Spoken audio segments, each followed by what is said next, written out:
Hello hello friends, कैसे हो आप। आई होप आप सभी अच्छे होंगे। और आज है अष्टमी और नवमी दोनों दिन। तो यहाँ पे मैं अष्टमी की सुबह की पूजा की तैयारी कर रही हूँ, क्योंकि 12 बजे के बाद नवमी लगेगी। तो बस यहाँ पे मैं भगवान को भोग लगाने की तैयारी कर रही हूँ।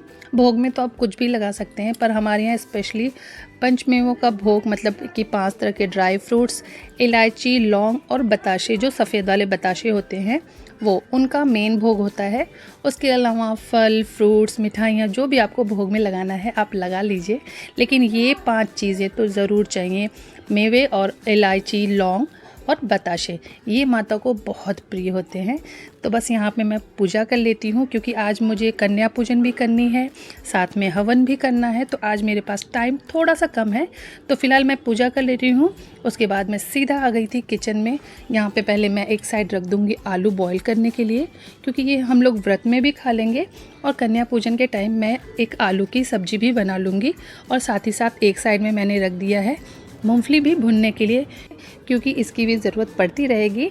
और मैं व्रत में ना ये सबसे पहले कर लेती हूँ, दोनों चीज़ पहले बना लेती हूँ। और यहाँ पे तैयारी करती हूँ काले चने की भी, क्योंकि कन्या पूजन में इसकी भी ज़रूरत होगी। तो मैंने चने तो बहुत सारे भिंगाए थे, पर मैंने थोड़े से ही यूज़ किए हैं, क्योंकि 4-5 ही बच्चियाँ हैं जो खाने के लिए आएंगी। मेरा और मेरे हस्बैंड का व्रत ही रहेगा, तो इसलिए मैंने सिर्फ थोड़े से ही चने बॉईल किए हैं। और बॉईल करने के टाइम पे मैंने उसमें एक बड़ी इलायची और एक तेज़पत्ता डाला है, साथ में थोड़ा सा नमक डालकर इन्हें मैं पका लूँगी। इनको बहुत ज़्यादा नहीं गलाना है, थोड़ा मतलब 2 सीटी में ये डन हो जाते हैं। और ये सारी तैयारियां हो गई थी, तब तक से मेरे हस्बैंड ने भी पूजा कर लिया है। तो बस यहाँ पे मैं कर ले रही हूँ हवन की तैयारी। तो ये जो उपले हैं इनको मैंने थोड़ा सा जला दिया है और साथ ही साथ घी भी पिघला दिया है। और अष्टमी में ही हमें हवन करना है, क्योंकि हम फर्स्ट और लास्ट डे व्रत रहते हैं, और जो पहले और आखिरी दिन व्रत रहते हैं वो अष्टमी में हवन करते हैं, और जो 9 दिन का व्रत रखते हैं वो नवमी में हवन करते हैं। तो बस यहाँ पे हवन कर लेंगे। उसके बाद फटाफट से मैंने आलू थोड़े से फ्राई कर लिए थे, क्योंकि मेरे हस्बैंड को नाश्ता करके जाना था ऑफिस। अभी वॉमिटिंग आ रही है, अपना फेस दिखाओ। हो गया तुम्हारा फेस। और हस्बैंड जैसे ही नाश्ता करके चले गए ऑफिस, मैंने सोचा मैं बच्चों को खिलाने के लिए चीज़ें बनाना शुरू करूं, लेकिन बेटी की तबीयत बहुत ज़्यादा ख़राब हो गई। उसे वॉमिटिंग बहुत ज़्यादा होने लगी। सुबह भी फीवर था, इसलिए मैंने उसे स्कूल नहीं भेजा, लेकिन दोपहर होते होते उसकी तबीयत बहुत ख़राब हो गई थी। तो मैंने कुछ भी नहीं बनाया है और उसे सीधा मैं लेके आ गई डॉक्टर के पास। तो फिलहाल डॉक्टर ने दवा दिया है, ब्लड टेस्ट के लिए लिखा है। और एक तो मैंने कोई भी तैयारी नहीं की, 2 बजे तक बच्चों को भी बुलाना है कन्या पूजन के लिए। और आजकल ना एक प्रॉब्लम बहुत ज़्यादा हो गई है कि सारे फेस्टिवल 2 दिन पड़ते हैं, अष्टमी नवमी दोनों एक ही दिन पड़ गया है। और फटाफट से कन्या पूजन की भी तैयारी करती हूँ, क्योंकि बच्चे आ जाएंगे 2 बजे। आएंगे तो सिर्फ 4 से 5 बच्चे ही आने वाले हैं, पर चीज़ें मुझे बहुत सारी बनानी थी, लेकिन अब मैं बहुत कुछ शॉर्टकट में बनाऊंगी। तो फ़िलहाल मैं सबसे पहले बना लेती हूँ हलवा, क्योंकि नए बर्तन में मीठी चीज़ बनती है। और ये बर्तन मैंने स्पेशली नवरात्रि के लिए लिया है। तो यहाँ पे 1/2 कप मैंने लिया है देसी घी, 1 कप लिया है रवा, और उसमें 2 चम्मच मैंने डाला है बेसन। और इसे एकदम मीडियम टू लो फ्लेम पे आराम से भुनेंगे।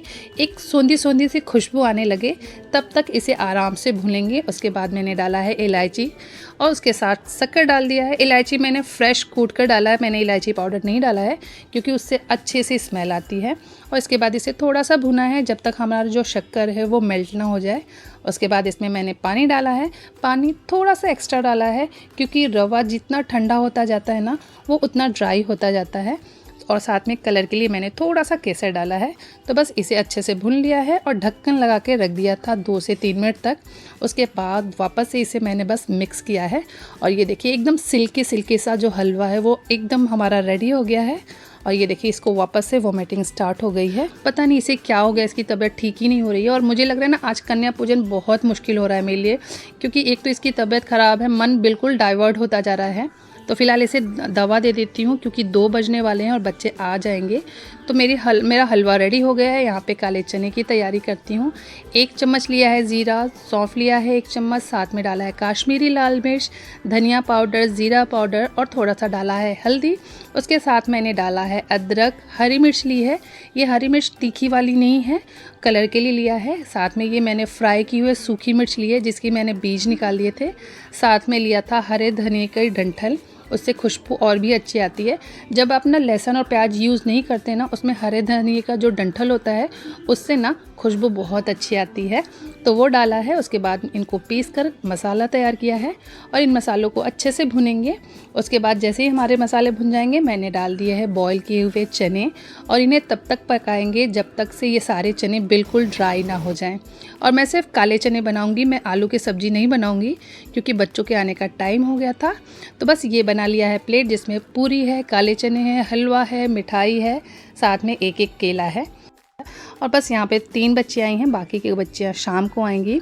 इस बार बहुत मुश्किल से कन्या पूजन हुआ है, लेकिन फ़िलहाल हो गया है क्योंकि बेटी की तबीयत ख़राब थी तो आधा मन वहाँ था, आधा यहाँ पे था। लेकिन फ़िलहाल माता रानी ने ये भी पूरा कर लिया, तो यहाँ पे कन्या पूजन हो गई है। और कन्या पूजन के बाद मुझे शाम को ही जाना था बिल्डिंग में माता की चौकी पे। मैं बिल्कुल भी जाने वाली नहीं थी, पर हस्बैंड ने कहा कि नहीं, जब माता का बुलावा आता है तो जाना बहुत ज़रूरी होता है। लेकिन अभी फ़िलहाल बेटे की भी तबीयत ठीक हो गई थी तो मैं वहाँ चली गई थी। ठीक नहीं, मतलब थोड़ी ठीक हो गई थी। और इन सब चक्कर में ना मैं साबूदाना भिंगाना भूल गई थी। सुबह कन्या पूजन, बेटे की तबीयत, इन सब के चक्कर में तो मैंने सोचा मैं फटाफट से एक ऐसा नाश्ता बनाऊंगी। नाश्ता क्या, ये हमारा रात का खाना होगा कि इसमें ना तो भिंगाना होगा, 5 मिनट के अंदर ये रेडी हो जाएगा। तो मैंने सूखे हुए साबूदाना, 1 कप साबूदाने लिया है, उसमें डाला है 2 कच्चे आलू, उसके साथ डाला है हरी मिर्च, अदरक, हरा धनिया और टेस्ट के हिसाब से नमक डाला था। थोड़ी सी भुनी हुई मूंगफली थी, वो डाल दी थी और उसका एक पानी डालकर एक स्मूथ सा बैटर रेडी किया था। अभी जो बैटर दिखा वो थोड़ा सा ड्राई था, इसमें मैंने थोड़ा और पानी डाला था, भजिए जैसा बैटर रेडी कर लिया था। और बस इसे मीडियम टू हाई फ्लेम पर फ्राई कर लेंगे। इसे डालने के बाद मैंने तुरंत नहीं चलाया क्योंकि ये तुरंत चलाएंगे ना तो पूरा पलटे में लग जाएगा। तो थोड़ी देर के बाद इसे उलट पलट करेंगे और बिल्कुल करारा करारा सा सेक लेंगे। और इसके साथ बना ली थी मूंगफली की चटनी। और बस यहाँ 5 मिनट में बनने वाला हमारा जो साबूदाने का भजिया है वो रेडी हो गया है। और बड़ी मुश्किलों के बाद कन्या पूजन भी पूरा हो गया है। तो फ़िलहाल अभी हम कर लेते हैं डिनर और वीडियो को कर देते हैं यहीं पे एंड। आई होप आपको ये वीडियो पसंद आया होगा। तब तक के लिए बाय।